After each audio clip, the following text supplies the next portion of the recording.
Meta has agreed to pay up to $18 billion to dozens of US states to settle claims that its social media platforms harmed children. I found it difficult to find out last night when I was looking at this whether the commitments that Meta made on the back of this settlement in relation to protections that they're going to put in place will apply in Europe too. Will they?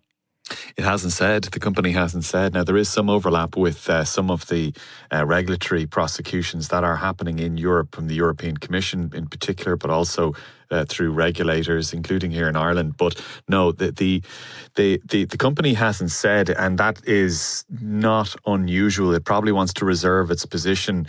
Just those, what's actually going to change for American teenagers is reasonably significant. They're only going to be allowed to have a daily 2-hour time limit.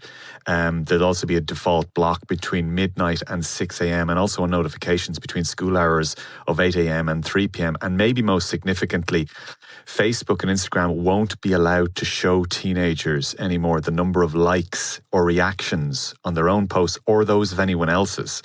Now, one weakness with that, and this is always the weakness with these safety measures, Claire, is that it's predicated on accounts for people who say they are between the ages of 13 and 18. Aha, in other words, there's the problem. Yes, absolutely.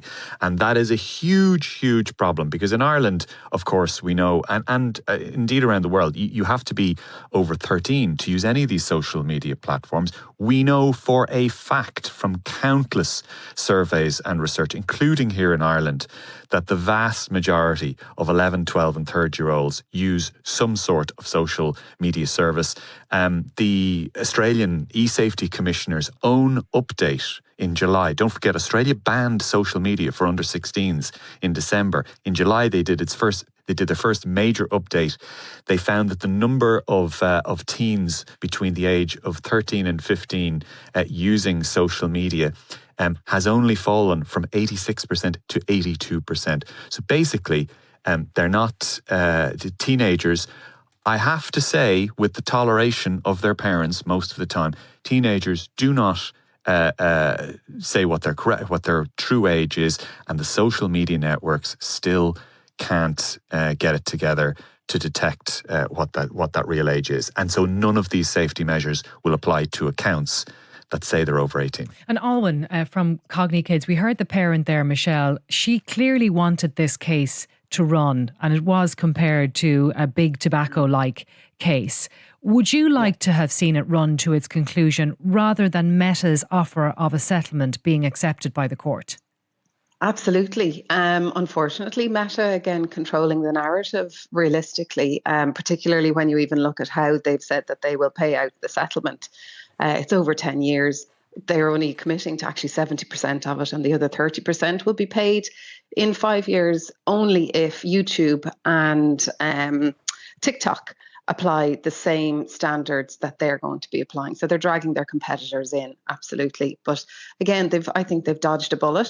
And I would like to see, I know Florida have not been happy with what has happened. They feel that the payout is peanuts, in inverted commas, and they are still pursuing their own case because they feel that the payout does not go anywhere near, I suppose, to quantify the harm that has been done to our children since the inception of these social media tech giants, essentially. But Adrian has explained what he described as the somewhat significant changes that could now be put in place as a result of this. And we know that there's a question mark over whether they'll apply here in Europe. Would you welcome them, though, those changes, as we've heard?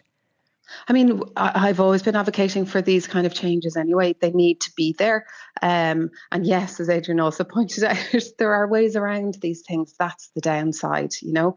I think we really need to look at this from a 360. The tech giants, as the mum Michelle did say there, you know, she's dead right. If a parent was to harm a child in the same way that these giants have been doing, we would be in handcuffs and behind bars very, very quickly.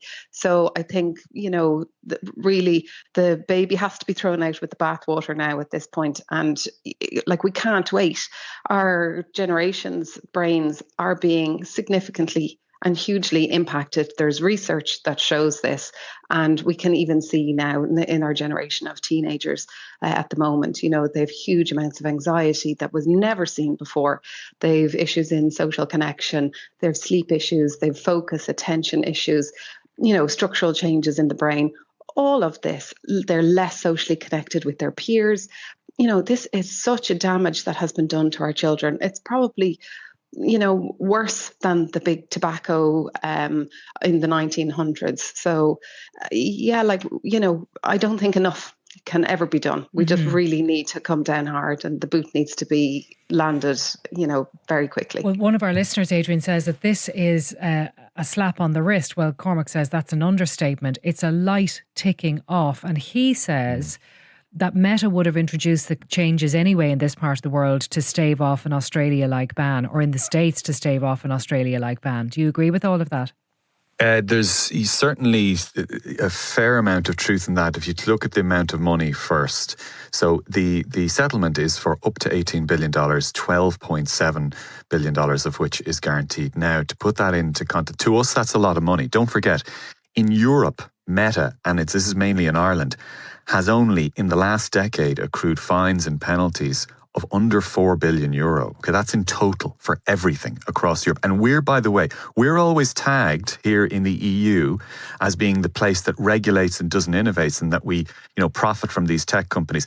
In the same period, the US has fined Meta $24 billion. Okay, now, but even that is not much compared to what could have happened. Don't forget, we were talking about a scenario just a few weeks ago with Meta facing fines of hundreds of billions, or in a worst case scenario, up to $1.4 trillion. That was based on the idea that there would have been a penalty applied for every single child who used one of its platforms for more than half an hour a day during that 12-year period. Now, that was unlikely to happen. From the point of view of the states that settled, because don't forget, this was 29 US states who took this action. They've got this agreement for up to $18 billion.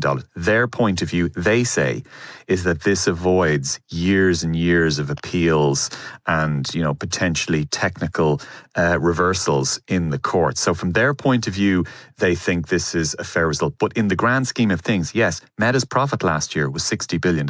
Yes, it puts it very well into context. Yeah. And also, we don't get to hear the full airing of the case, which I think would have been useful all round.